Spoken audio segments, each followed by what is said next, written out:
बहराइच तशद्दुद मामले में बड़ी कार्रवाई करते हुए उत्तर प्रदेश पुलिस ने 2 मुलजिमीन का एनकाउंटर करके गिरफ्तार किया।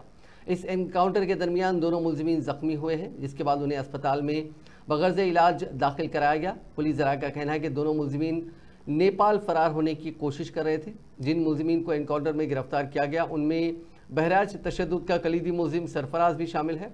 दूसरे जख्मी मुलजिम का नाम तालिब बताया जा रहा है। दोनों को नानपारा CHC में दाखिल कराया गया है और बताया जा रहा है कि गोली पैर में लगी है। कुछ रिपोर्ट्स में सरफराज की हालत संगीन बताई जा रही है। इस एनकाउंटर वाक़े पर सरफराज की बहन ने सवाल उठाया। उसका कहना है कि सरफराज की गिरफ्तारी तो पुलिस ने चाशुम्बे के रोज़ ही कर ली थी।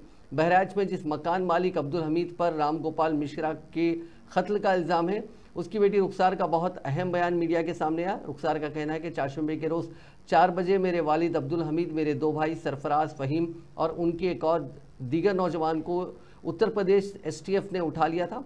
सरफराज के एनकाउंटर से कबल उसकी बहन ने यह बयान में कहा था कि मेरे वालिद और मेरे देवर को पुलिस गिरफ्तार कर चुकी है, लेकिन किसी भी थाने से उनकी कोई खबर नहीं मिल रही है। हमें डर है कि उनका एनकाउंटर करके कत्ल किया जा सकता है।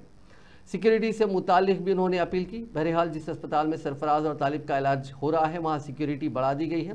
पुलिस और PAC की टीम मुस्तैद है।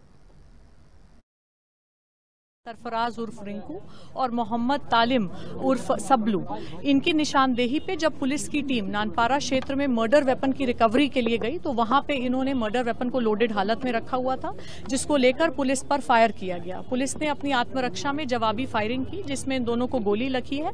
ये घायल हुए हैं, इनको उपचार के लिए पहुंचा दिया गया है और जो अन्य 3 अभियुक्त हैं उनको भी हमने हिरासत में ले लिया गया है। आज 5 को औपचारिक रूप से गिरफ्तार किया गया है। सभी के खिलाफ ठोस कार्रवाई की जाएगी।